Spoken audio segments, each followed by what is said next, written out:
Hey everyone, I'm Nick, and welcome back to the channel. My $850 Supercharged Range Rover has been coming along nicely, but it's been on the lift for a while now, and it would feel like a win to see it back on its wheels. So that's what we're doing today. We're getting it back on the ground. Now before we do that, there are a couple of small things to do, including an oil change, just to make sure we take good care of the engine, and then we'll take care of the exterior lights that were damaged in the accident. So let's get started.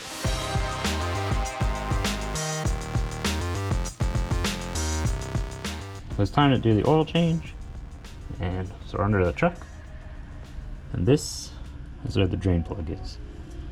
So the front of the truck is here, power steering rack, your axle which goes through the oil pan, and the drain plug is right here, and this is a 13. And if you are looking for a replacement, look at the specs on this, and 14 by 1.5. Ford, and it actually does have a rubber gasket built in, which is nice, and I think it's a magnetic tip. Anyway, before we do anything there, I'm actually going to pull the front guard off here. So now this is supposed to be mounted with a lot more stuff, but I've got only a couple of the bolts. Some of them are missing. I'll have to add them in later, but they go along the front on either side of this, and then maybe here if your mounting brackets are broken, and you may also have to unbolt it on the edges if you have your guard here. So just make sure you remove everything. This is my 10mm, and the reason we have to remove this is because the oil filter is up behind here.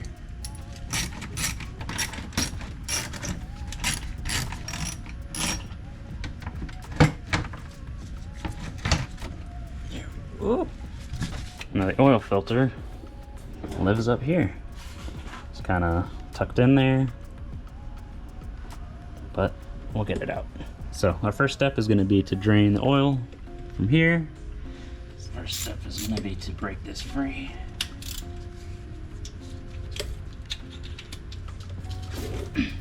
Okay. Now this is probably going to start by shooting out this way. If you've been watching, you've probably seen me mess up a couple times. Okay, one hand on the drain plug, one hand on the pan. Oh, I should probably open up at the top so it'll drain smoothly. Open up the oil fill cap. Hold it on. Ooh. It looks pretty normal as far as I can tell.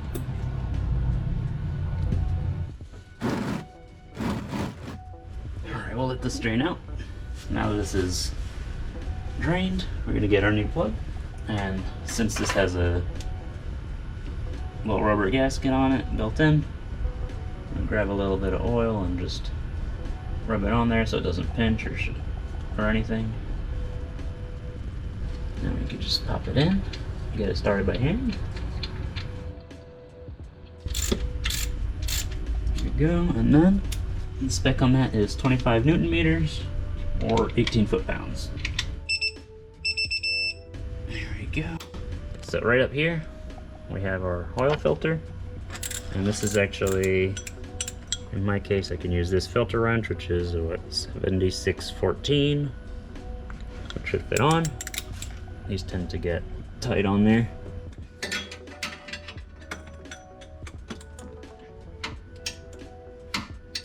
And once that's ready to come by hand.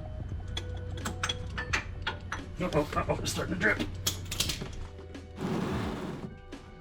To get that there, try to let that drain out. So you can kind of reach around there once it's loose. And then we can kind of let that drain onto the subframe.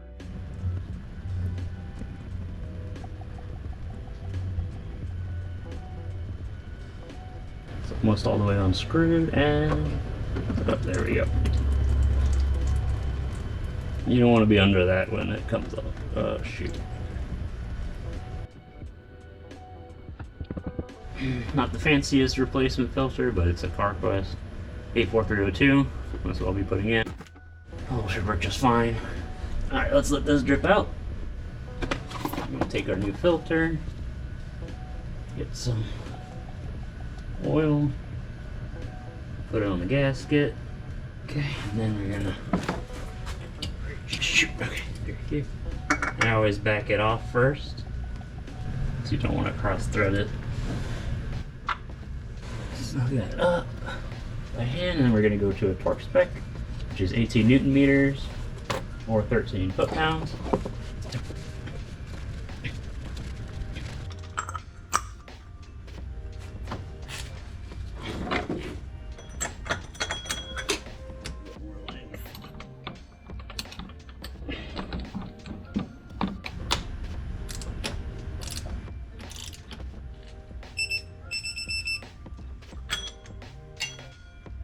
That's tightened up.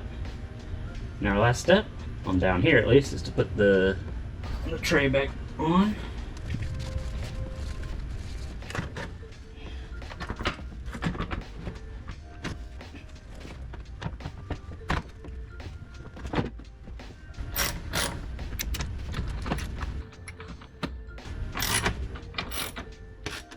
Alright, so this is kind of a challenging step in the process because it's a bit of a reach. This is kind of in the way. So I got this funnel here, kind of this shape. Well, really the tough part is just the first part of the fill. You put 5 quarts in. That's a big jug. Yep. So I've got some synthetic high mileage 5W30, which is what is requested. So Land Rover says this engine with the filter change takes 8.1 quarts. Nice and slow. Don't overwhelm your funnel. I managed not to spill anything when I got started, so it's really good. That was really slow. I don't know if it's the funnel or just the way it's designed. Little brake, take a peek down below, make sure everything looks good, no leaks.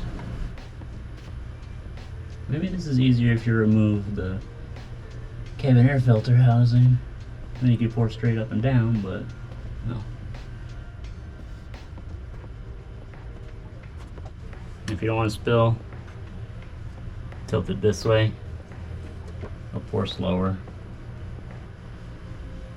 Now, it turns out if I lift the funnel a tiny bit, it pours way faster. You do want to pour without going too fast, otherwise it'll actually just flow back out of the fill hole. So just keep that in mind. I'm also putting in Liquimole molybdenum engine treatment. It's anti-friction. You just add it in addition to the oil, and what it does is it will create a coating that if oil doesn't make it up into the valve train right away, it's still lubricated, and it protects the engine. And if you've been watching the channel, you've seen me put this in a number of engines, especially when you buy a bunch of higher mileage stuff like me. It's good to protect the engine the best you can. After running the engine for a little bit, I checked the oil level and topped it up until it was at the right level on the dipstick. With that, we're one step closer to this truck being back on the road. There's one last thing I took care of while the truck was in the air. So one thing I had to deal with under the truck that wasn't really expected is the heat shield, so let me show you. As you can see in different parts, there's all sorts of heat shielding under the truck, and this is all fine. It follows with the exhaust. There's a big section here, but once we get past these resonators, this whole area was actually in really bad shape. So what had happened, I don't know when, is that this front heat shield had crunched up and gotten wrapped around the drive shaft. So I don't know if that was when the truck was hit or when they were off-roading or something, but I ended up having to remove this whole section from here all the way to right in front of the diff so that I could reattach it properly. So what ended up happening is I had to cut out a section because it was really damaged. So I put this back in, added some heat reflective tape in between on the tank, in the gap, and then reattached this rear section with some extra washers on the bolts. And that, retains most of the heat shielding and keeps it pretty close to how it came. Now, the only way to actually fully replace the heat shielding, if you can even find it, is actually to remove the exhaust and then mount it between the exhaust and the drive shaft. So this is a way to deal with this if you end up in a similar situation. Now, if your heat shield is rattling, definitely recommend adding, bigger washers to grab it down if it came loose, or some strap steel, which you could use to make a larger section, would also work. Let's bring this truck down.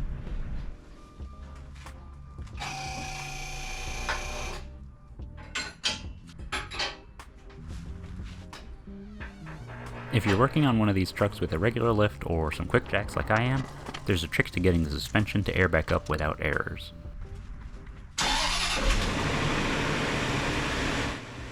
If you lower the truck all the way down, the air suspension will throw some errors when you start the truck, and it won't rise up. But if you support it at a height within the usual ride height range, it should air back up off the lift.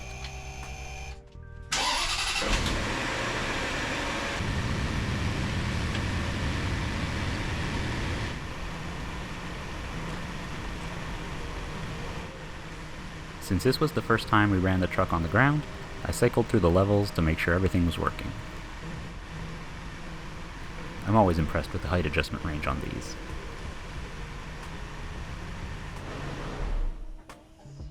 I did notice when I was underneath that all four corners are not replacement air springs, which is really good because that means they were replaced at some point in its life and I don't have to worry about the original bags leaking. So it's really good. With all the jobs under the truck done, it's time to start working on the exterior because when this truck was rear-ended, some things were damaged, including the lights. So let's go take care of those. You'll probably remember from our walk around that the taillights are damaged from the crash. So the clear outer lens here, there's a little split here. And then even on the other side, there's a little chip there, like a little crack.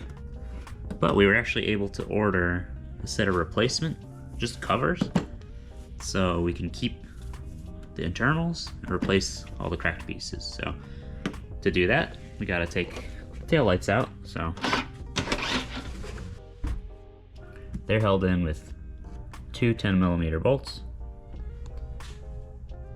right there. So we're gonna pull those out. Ooh, okay. I think a tab broke on this one, so we'll have to see.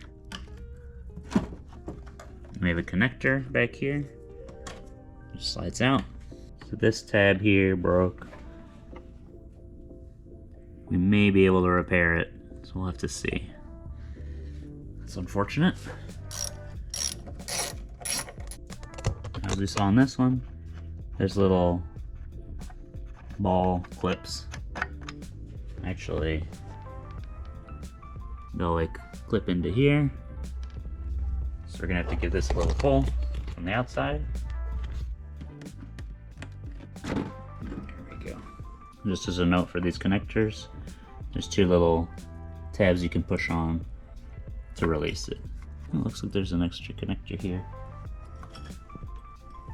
It might be for something else. I'm not sure what it goes to. It looks like we might want to reinforce this corner before we put it back in. Oh yeah, and down here too is cracked. Knowing that now might have been worth considering just getting replacements, aftermarket replacements, but we will see. So these are the taillights we're going to put back in. You'll notice these aren't actually the ones we took off this truck. They're the ones that took off the parts truck, and that is because the ones they took off here, even though they had cracked lenses, and we had the lenses to replace them, they were glued on really tightly, and so it wasn't convenient to do that right now. Plus, it turns out there's actually a connector right here with a side marker that plugs in right here that was missing on the other lights. So for now, we'll be using this. Now this is actually a brand new lens on the old light, and we attached that with cyanoacrylate glue and accelerant to hold it in place a little faster.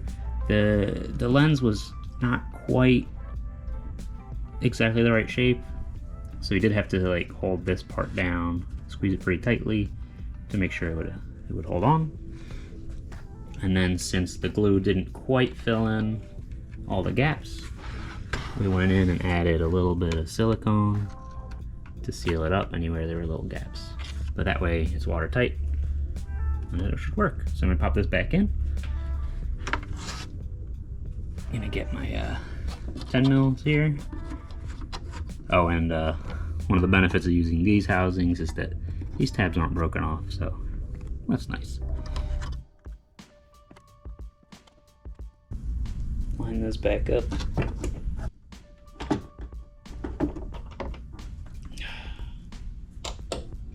Unfortunately, this came off the bottom of the light.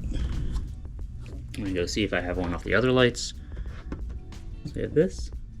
This one's good. It's got all the clips. And that just slides on here.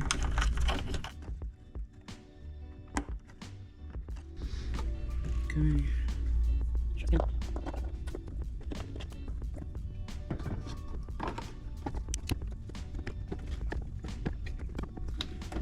Oh no. Oh. Oh, come on. Okay, not good. So when you're working on mounting your tail lights, these, well, the receivers are supposed to look like this. They got two halves like that, but on the other side, one of them was actually broken, so it wasn't actually grabbing anything on the tail light. So on your tail light, at the top, you get this little guy. At the bottom, there's this one that's technically replaceable, but it's kind of fragile. Kind of frustrating. But yeah, if you look only the half, it'll kind of hold on. It'll guide it into place, but it won't actually grab it. Now, if you want to replace one of these, I'm going to look real close first, see where it's positioned. And these will actually, they should unscrew a bit.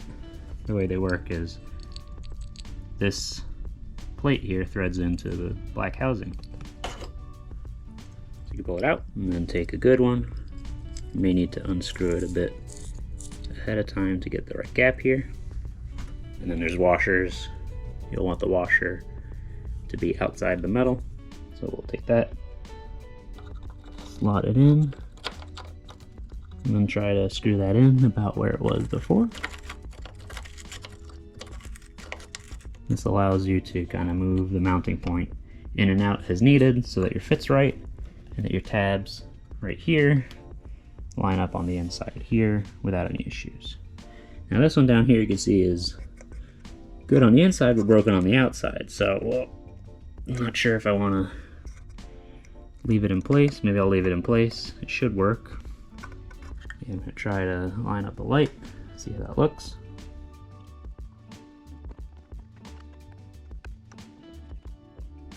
It looks like this panel is actually pushed in a little, so I am going to replace this if I can. And you can actually see the washer. You might be able to see the washer is inside instead of outside, so this might have been damaged in the past. But we have to do our best to make sure this is far enough out so that the tail light will fit in properly here. Put the new one in here. I'm going to tighten it up a bit. Hopefully it'll bring it out a little further.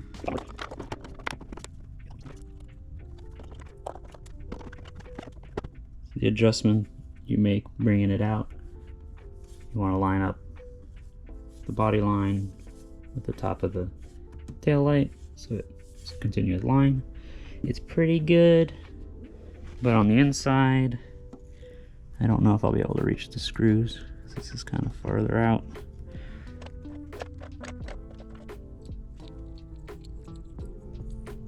This is what the standoff looks like. I'm gonna see about adding a couple more washers here. That'll go between this piece here and the plastic holder. That way I can space it out, and hopefully you'll bring the mounting point out far enough that it can click in and compensate for the dent here. Everything's a little harder when you work on a crashed vehicle because you have to deal with stuff like this. One stack of washers. Start getting this back on. Alright.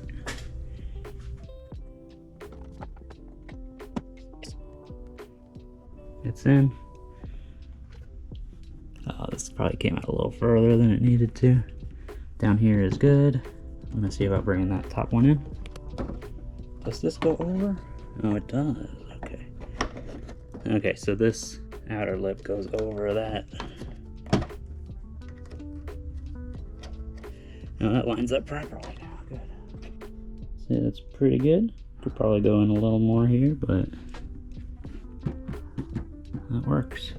There's a little gap here because of, you know, the dent here, but it's not a big deal. So we're back to this light on the driver's side. I've glued the other hook. This one had come off on that piece, so I super glued it back on. Hopefully it will hold. Let's try again.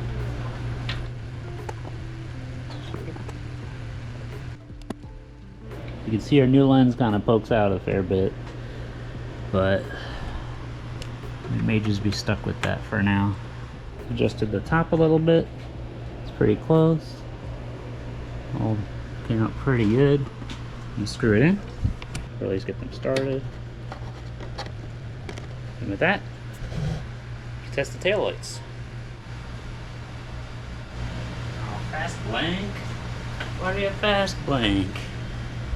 That sucks.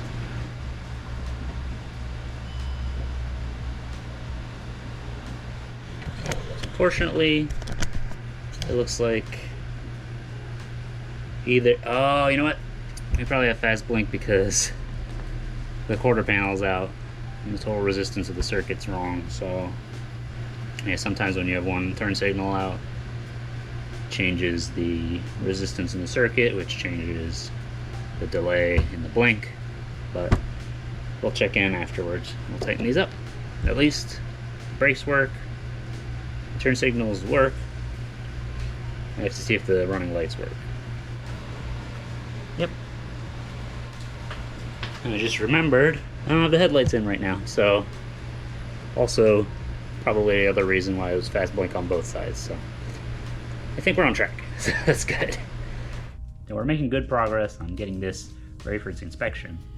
But there's one thing right here we have to deal with.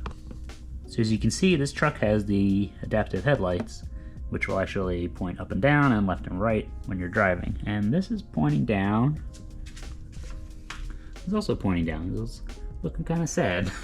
So we're actually gonna have to pull these out and take a look and see what we can do, because we're gonna try to get this fixed. Now to remove your headlights, you wanna take your grill out, which bolts in I think 3 spots and then slots in here. That is so that we can access the screws that are supposed to be here. So there's supposed to be one here, and then there's 2 up at the top. It's the same thing on both sides. One here, there's 2 holes. This is an alignment pin, and this is where the screw goes, and then 2 up at the top. So these are some pretty big Phillips heads. So I got the chunkiest Phillips bit I had, which is number 3. We're gonna work that out. You're supposed to also disconnect the battery, so I've already done that. Now with the 3 screws removed, you should be able to pull this out. So it's gonna come free. And there is, this flap here is gonna hold it in place a bit, so we're gonna have to work around that.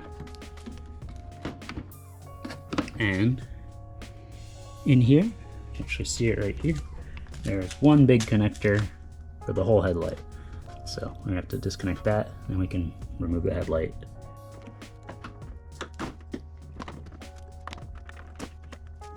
And these connectors, there's one you just push on the top here and then you can wiggle it out. It'll be in there. It was in there kind of tight, but not too bad. In here, you can see coolant bottle, secondary oil cooler for the supercharged engine. Things look pretty good in here. On the side, washer bottleneck, supercharger cooling system pump, airbox. Yeah, this panel's cracked from the thing. I'll replace this soon. So if your headlight isn't pointing straight anymore, maybe after a crash, or being rear-ended or something, there are two, right here there's two little white things, and these actually hold onto like a ball joint further in, and that's what the whole housing that holds it level and everything pivots in relation to that. If it's popped forward, the headlight will be pointing down, and you're going to need to pull the ball joint back into place. So the way I did that was actually to reach with a little hook tool around the metal housing right here. So there's like a little frame in there, right there, and you can actually grab like that, and then if you hold that and then hold around the ring right here, you can actually pull and pop it back into place. In my case, it was only one side that had popped out, but that was enough to have the whole headlight point downwards. Hopefully this resolves the adaptive headlight warning I have on my car or on my truck, but yeah, we'll see. Some people say just grab the housing here and just yank on it, but it doesn't quite work, and I was a little worried about damaging stuff, so I just used the hook on the metal frame. Just pulled that forward. You do want to be careful when you do this because you are working around all the headlight stuff, but if you can grab it just on the edge, it should work. Yeah, hopefully that will be fixed.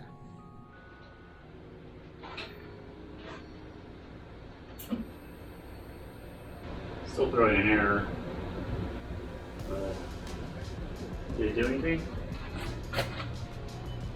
Well, one of the lights is out.